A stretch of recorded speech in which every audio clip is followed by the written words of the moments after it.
Onto your headphones and pour your favorite beverage. It's time for the Kickin or Stickin Fantasy Football Podcast. Now, fresh off the sidelines, your host, Matt McPeak.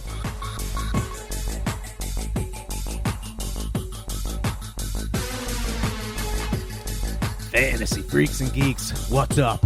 Hope everyone is staying healthy out there in these crazy times.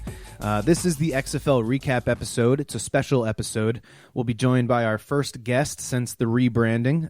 Dylan Moran from the On and Off the Field podcast will be joining us. We're going to talk some XFL rules that we think the NFL should adopt. Then I'll finish up the episode highlighting all of the XFL players that I believe deserve a shot in the NFL. But first, let's take a look at how these XFL teams did in the first season of this new renovation of the XFL. A lot of good things came of this league, although they were only able to play 5 games. I hope that it's here to stay because it was a lot of fun. I'll watch football all day, every day, so I'll take football any way I can get it. But let's take a look at these 8 teams and how each team finished. So starting with the Dallas Renegades, they finished 2-3. They were the only team to win every road game and lose every home game. Obviously, Landry Jones, the quarterback there, was one of the biggest names for this league, and he was only able to start, and I think it was 3 games, was it? Yeah, he started in 3. He left the 4th game with an injury, but the running backs on this team really stood out. Cameron Artis-Payne led the league, or no, he was 4th in the league in rushing yards. He was 1st in yards per attempt. Lance Dunbar was 2nd in the league in yards per attempt. So they really fed those running backs. That's running backs among running backs with over 10 rushes. But the real guy that stood out is Donald Parham. He was 1st in almost every single receiving category among tight ends. 307 yards in 5 games, 24 receptions, had 4 touchdowns, 12.8 yards per carry, and he did have a long catch of 65 yards, showing off his speed there. So he's a guy that I think there's going to be at least one NFL team that that's willing to give him a shot. Looking at the DC Defenders, finished 2-3. They were the only team to win. Oh, I'm sorry. Looking at the wrong sheet here. They finished 3-2, one of the most inconsistent teams in the league with 2 straight wins, then 2 straight horrible losses, and then a win in Week 5. Really the one guy that stood out to me was Eli Rogers. He caught 19 of 30 targets for 164 yards, averaged 8.6 yards per reception. He was looking like a legit slot receiver for the first 2 weeks of the season, averaged 11 yards per catch on his 11 catches through the first 2 weeks, then only 5.25 yards on his 8 catches in weeks 3 through 5.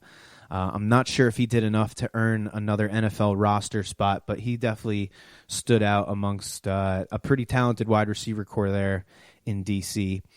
Looking to Houston, the best team in the league, finished 5-0. They scored 21 touchdowns, which is the most in the XFL. P.J. Walker was the best quarterback by far, over 1,300 yards, had a 65% completion percentage. He did throw 4 interceptions, but he had 15 touchdowns in 5 games, which is pretty ridiculous. James Butler was another guy on this team that really played well. I thought him and running back turn wide receiver Nick Holley, he played well as well.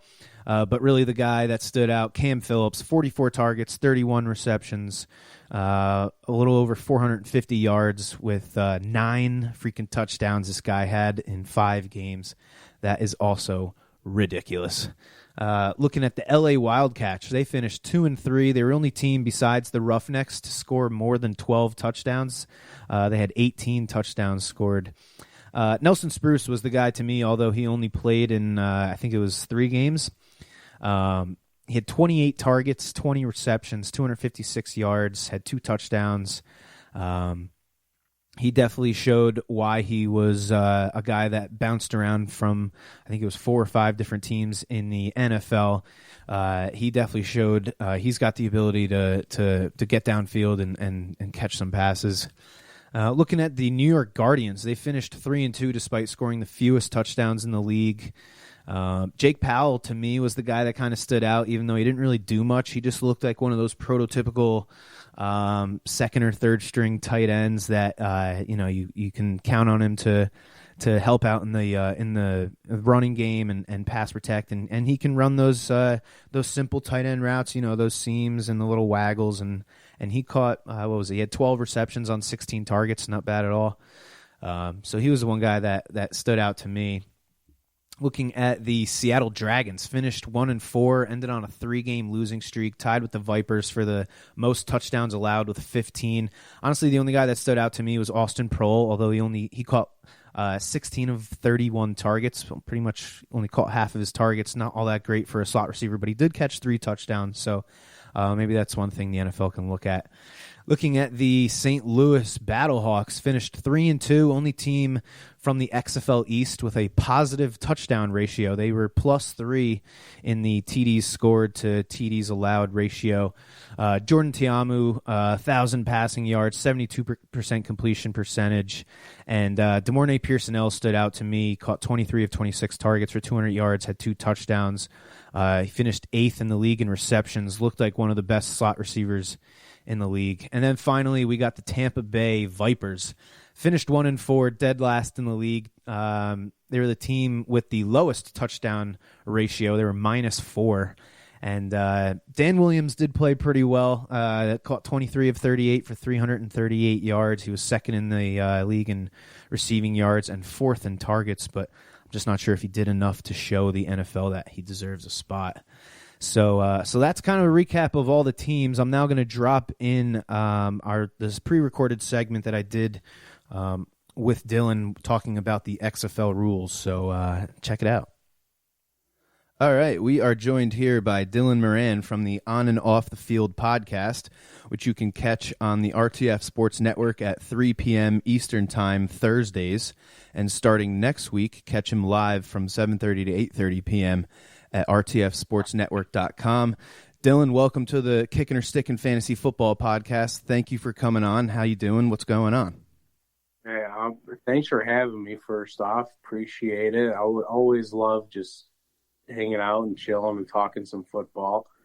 And I'm doing fine. I'm just here chilling, rock and roll. Good stuff, man. So, why don't you tell us a little bit about what your show is all about and what we can expect to hear from the On and Off the Field podcast? Yeah, so it started as an NFL podcast, and then it kind of grew into the XFL as well. When that became a thing, it was a super exciting time period. It's very unfortunate that it's dead right now, but hopefully it'll be back next year. But the off the field portion of On and Off the Field is we discuss charities and foundations that the players run, and just kind of give a shout out for the players of all the good deeds they do.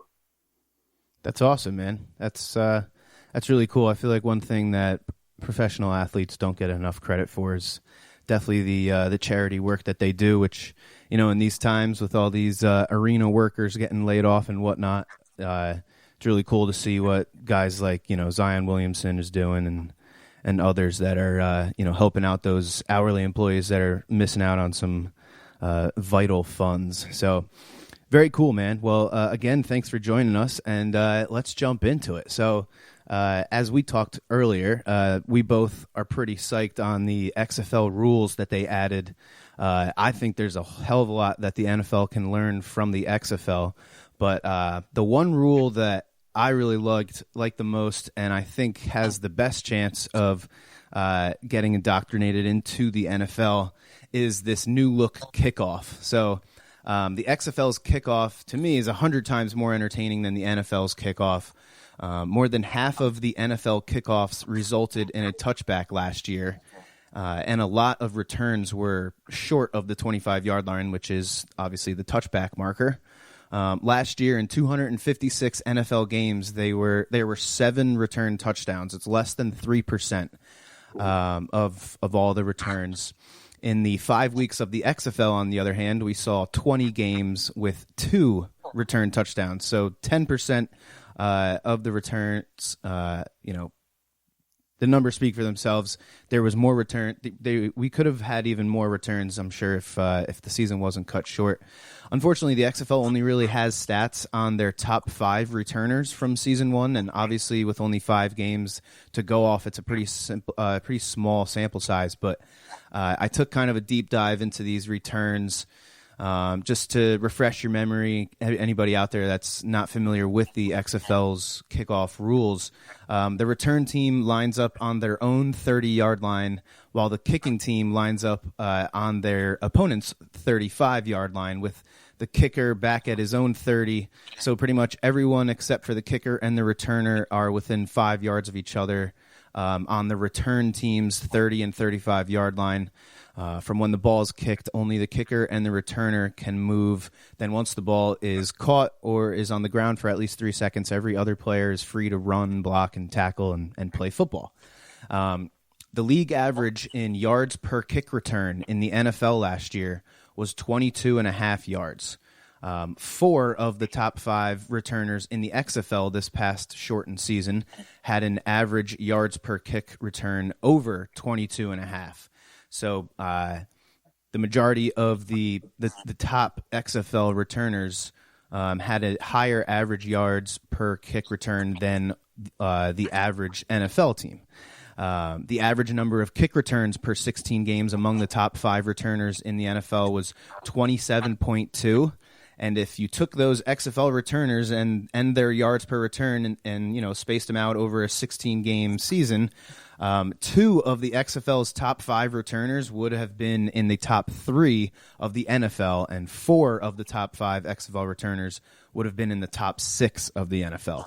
So clearly these XFL returns, there was more big plays coming from these XFL returns. One other quick little stat. Every one of the top 5 returners from the XFL averaged over 2.5 returns per game, and 2 of them averaged over 3 returns a game. Looking at the NFL on the other side, Steven Sims had the most returns per game in the NFL with 2. So the XFL's kickoff rules yielded more returns. I'm not a doctor, and I haven't seen any of the numbers on the concussions on these kick returns, but I don't remember seeing any guys go down on kick returns with injuries, and I watched all but 2 of the XFL games, so I'm willing to bet that these XFL kick returns were not only safer, but the numbers clearly show that it leads to more returns and more productive returns. Dylan, what did you think of these of the XFL returns? We saw that one pretty exciting return where they kind of ran like a reverse on it, and I was really excited to see how other teams would come up with some other kickoff return plays. But what's your view on this XFL return, and do you think that the NFL would adopt it into their league? If the NFL doesn't take a hard look at the stats like apparently you have, then they're fools. And this should be a no-brainer. This should be something that is implemented within the next 2 years. If they don't want to do it this year, they want to look at the stats some more, implement it next year. This is too exciting. Like you said, right there at the end, they did the reverse. The Battlehawks did a little flip around. Yep. It just creates more excitement for that. And who doesn't love to see a wall of 20 players just collide from being 5 yards away, and it's just a wall of blockers and people trying to tackle the guy. Super exciting to watch. And then it's safer. You never saw a return where a guy's getting his helmet crashed in, no one's getting hit at 30 miles an hour. It's 100% safer. And the reason that I think is the most exciting part of this, and one of the things that the NFL has a major issue with, is almost 0 penalties on kickoffs.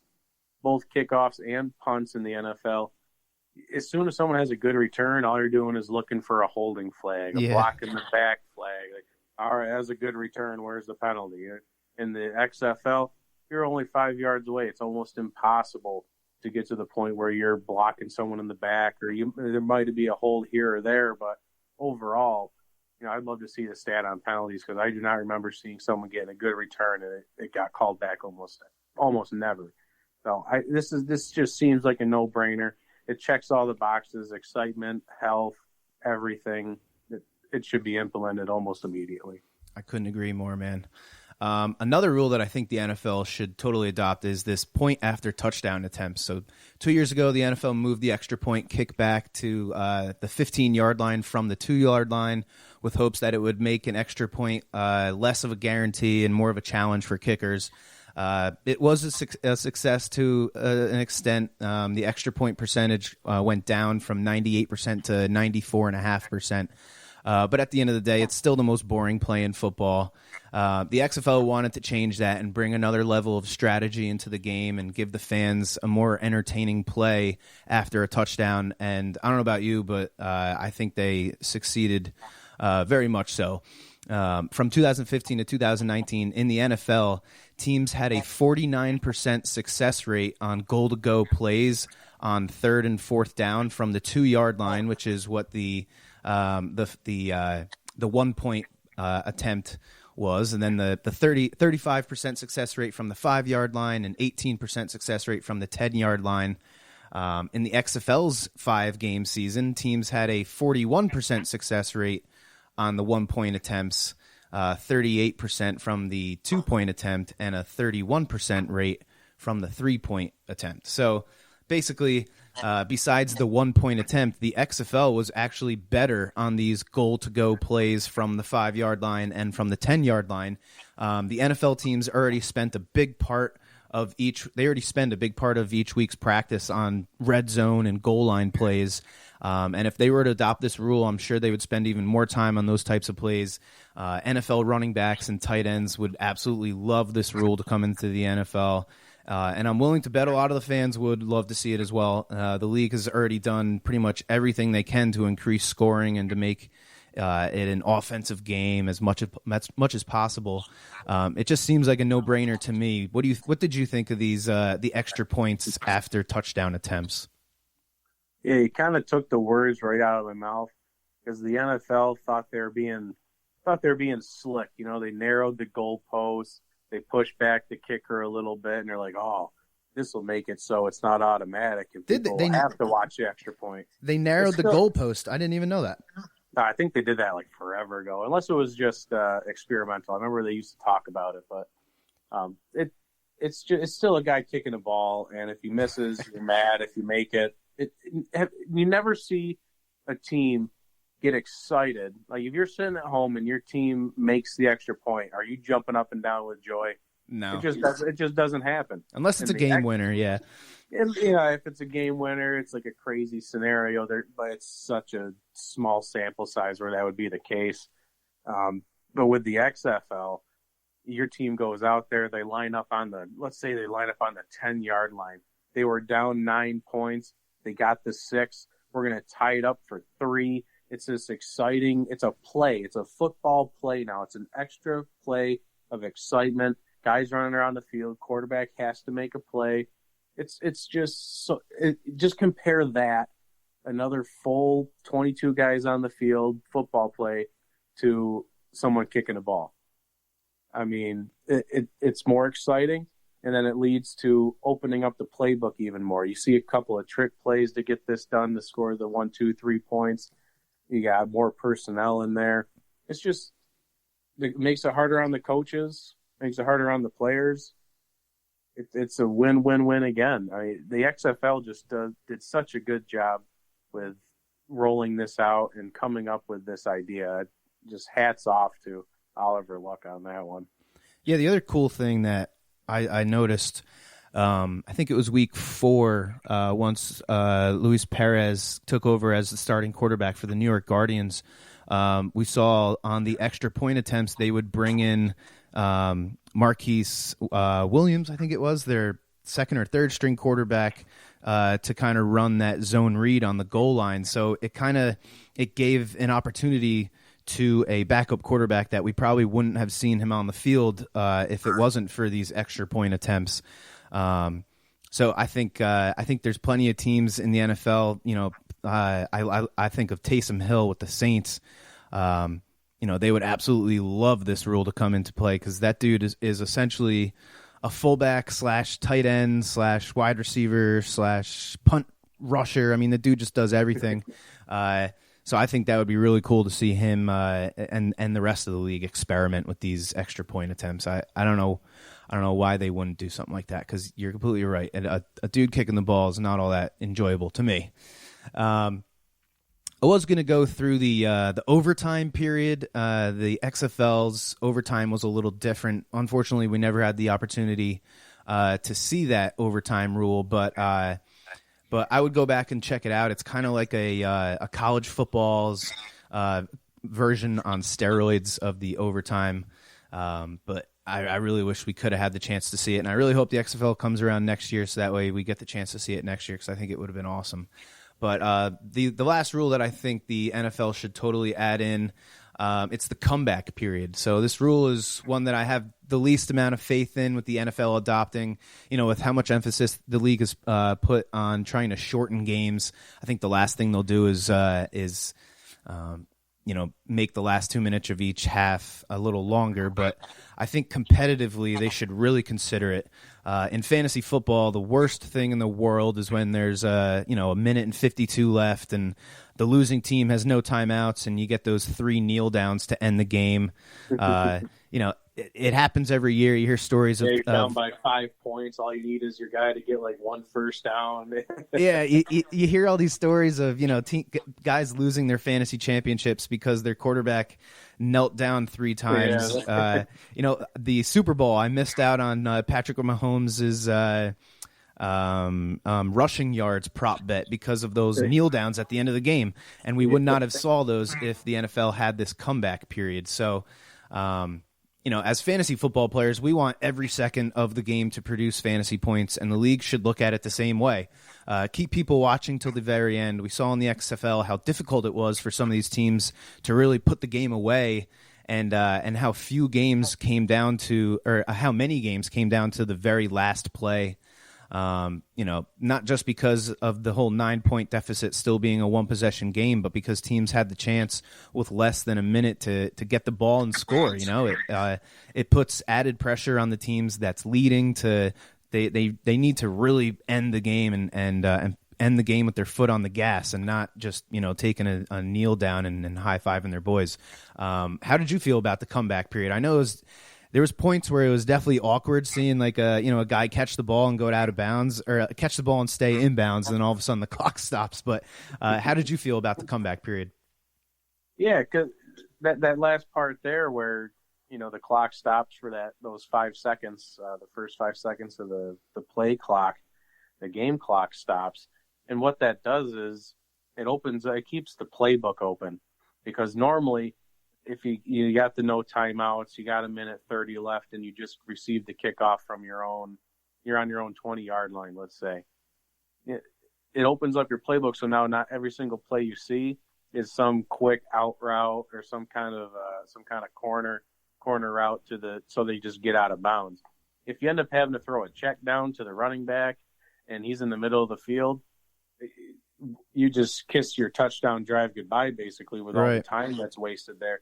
And then all that results is the quarterback rushes up there real quick, and they spike the ball, and now we're sitting here waiting around for another 20, 30 seconds for the next play to happen. This keeps everything open. You can run your normal plays. It's just like it's a sped-up version of just a normal drive, and it's super exciting with all the pressure. Let's say it is an 8-point game. They just got to go down there and score. It's just more exciting. Every single rule, I always say the same thing over and over again. It's just more exciting. And the same thing going back to the overtime, although we never got to see it, I kind of compared it to college football overtime combined with hockey overtime with a shootout. Right. It would just be more exciting than, okay, you won the coin flip, you scored a touchdown, game over. Who wants that? No one wants that. Everyone's been asking for that to end for years. Right. The rules in the XFL almost completely perfect. Everything they did, just hats off to the XFL. I loved every single one of them. Yeah, man, I really enjoyed the league. I enjoyed watching some names that we were familiar with. I enjoyed watching guys that I had never heard of make plays. It was a fun season while it lasted. I really hope that them needing to cut the season short by 5 games doesn't put them in a financial hole where they're not able to come back next year. Because it was definitely exciting, and I think it was legit football. It looked like professional football. It didn't look like some kind of gimmick league like the AAF did. So I really don't say AAF around here. Yeah, it's like a curse word. Oh god. I really hope they're able to come back next season. So. Hey man, I really appreciate you coming on the show. Hopefully we can do this again, maybe do some cross-pollination between the two shows and, maybe make some of our fans aware of one another. So again, thanks a lot for coming on the show, and hopefully you're staying safe and healthy up there in the New York area. Looking forward to the next time we're able to talk. Absolutely, man. Appreciate you again for having me on. And we're back. Let's check out some of these XFL players that deserve a shot in the NFL. So the NFL teams had the opportunity to sign XFL players starting Monday, March 23rd, but with the virus keeping guys from being able to go to team facilities, it might hurt these guys from having the chance to sign. It's been now 3 days, and so far the only offensive player to sign an NFL contract is P.J. Walker. There was a couple defensive guys that signed contracts, but this is fantasy football here. We're nobody's really running IDP leagues from the XFL. So let's focus on the offensive guys. P.J. Walker signs a 2-year deal with the Carolina Panthers. The Panthers also just signed free agent Teddy Bridgewater to a 3-year, $63 million contract. So it looks like Walker and Bridgewater will compete for the starting job. Cam Newton actually was cut today. He was released. Kyle Allen, who started 12 games for the Panthers last year, was traded to the Redskins for a 5th-round pick. So P.J. Walker, he played with the new head coach Matt Rule when they were together at Temple from 2013 to 2016. I still haven't seen how much the contract is worth, but I would not be surprised if we get into week 1 and P.J. Walker is the starting quarterback down there in Carolina.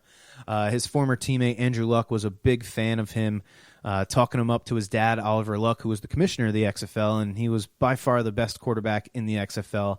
He led the XFL in passing yards by almost 300 over the next guy, led in completions by almost 20 over the next guy, and in touchdowns with 15 in 5 games, like I said.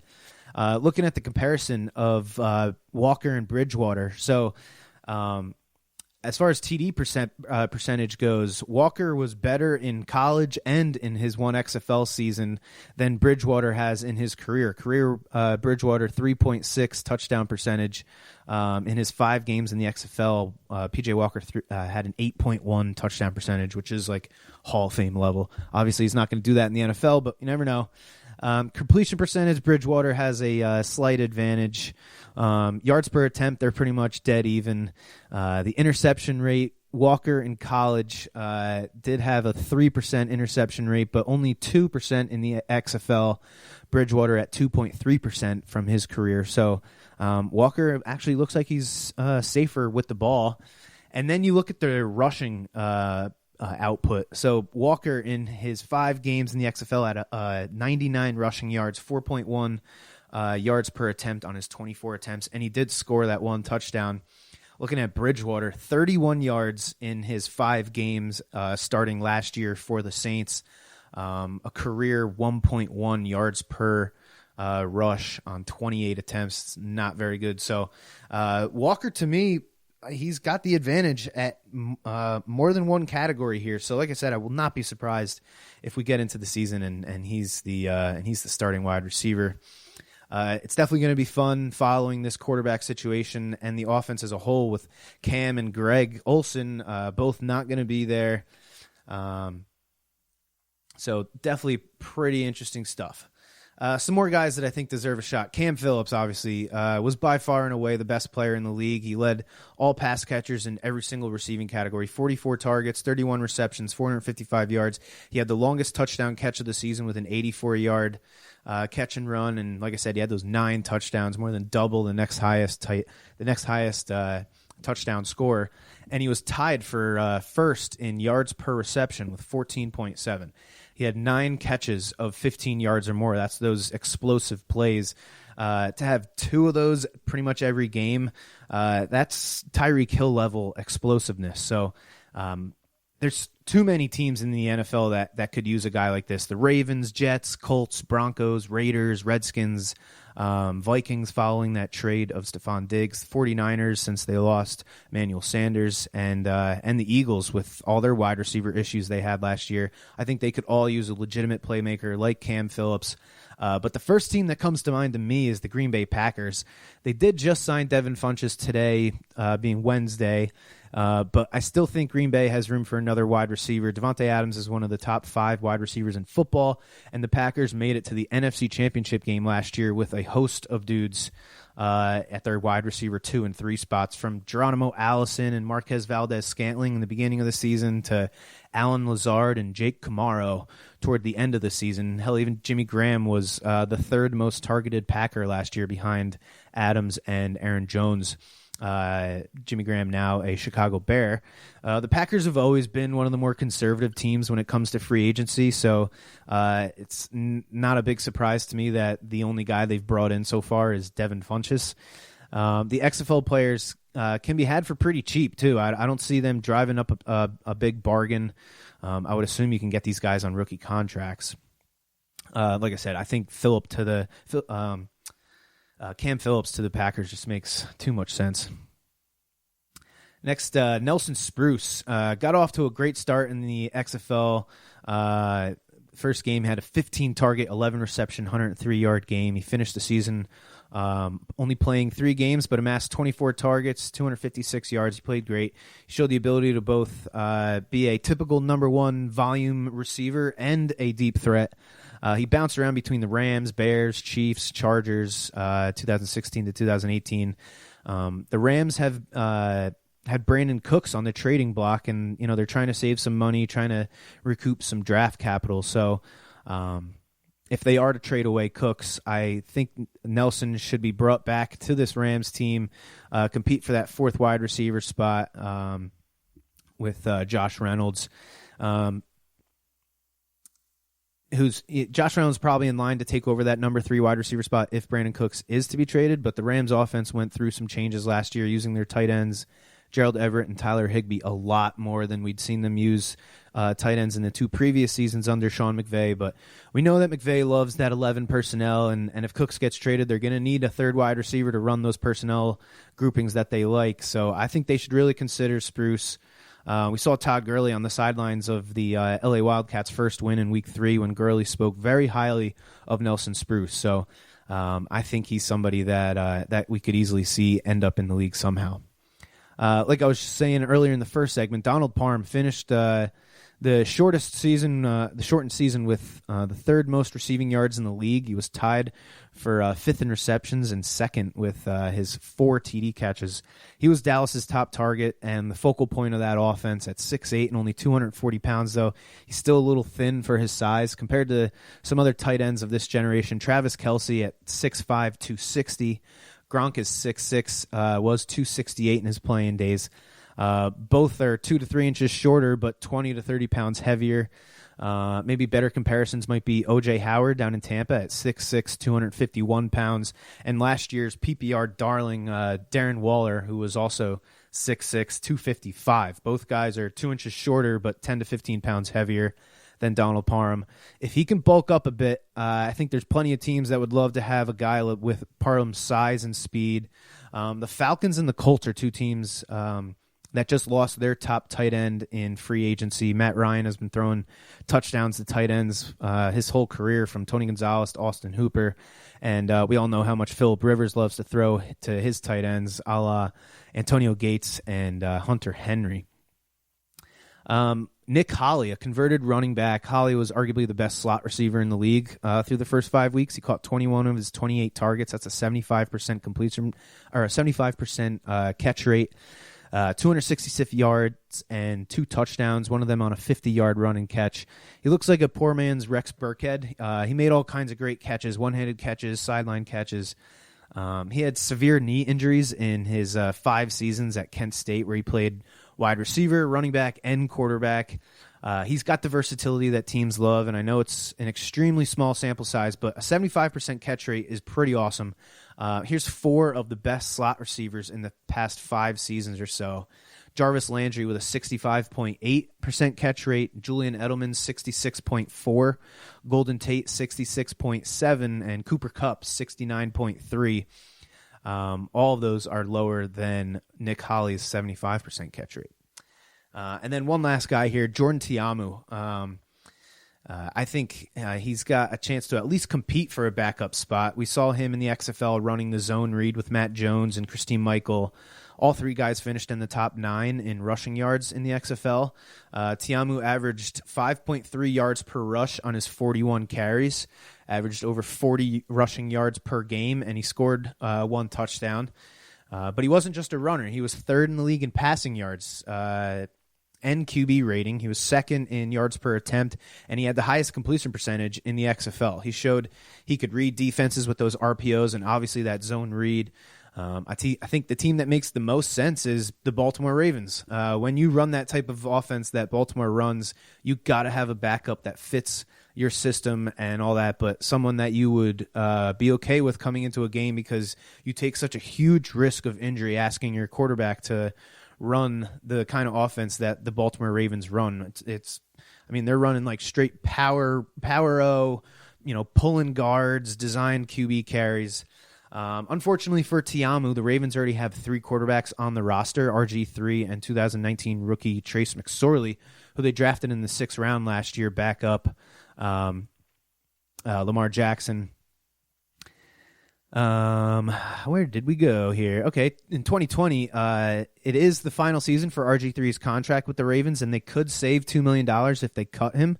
And if they can get Tiamu on a rookie contract, that would be, another $1.6 million to spend in free agency, which may not sound like a lot, but the Ravens clearly have a window here with Lamar Jackson. Not only is he way more at risk than any other quarterback because of the way he plays, but also on a rookie contract, teams with a starting quarterback on a rookie deal, let alone 3 of them, it gives a lot of flexibility with your salary cap.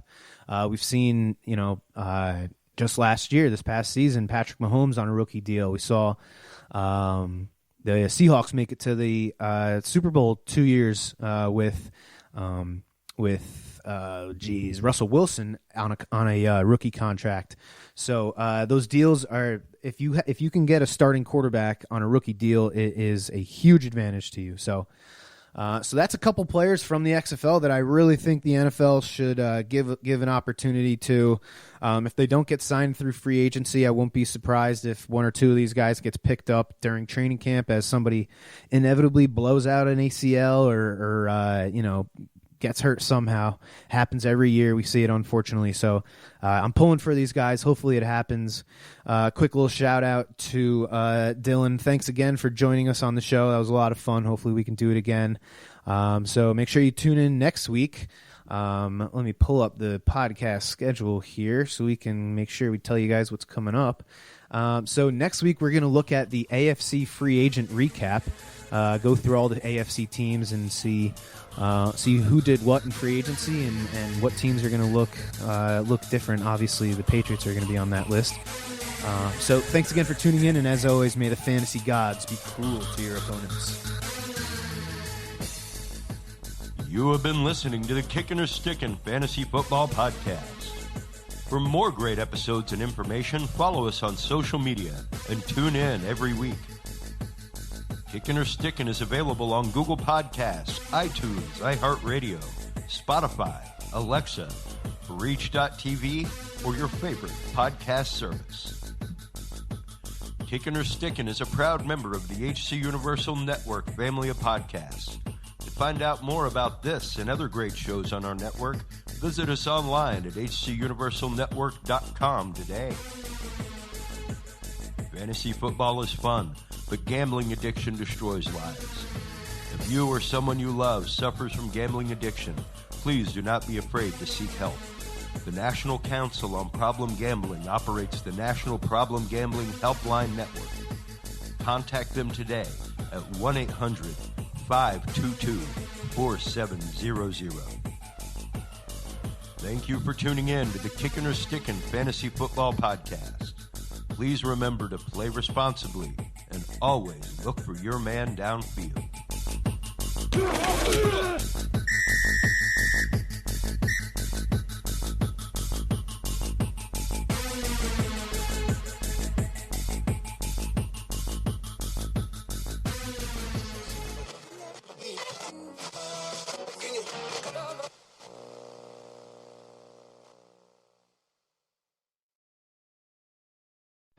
At your local Centra, our communities matter. We're near, we're receiving stock regularly, and we're here to help. If you're shopping for yourself or someone more vulnerable, you can rely on Centra. Be safe, be kind, and let's look after each other. Because when it comes to community, we're in this together. Centra.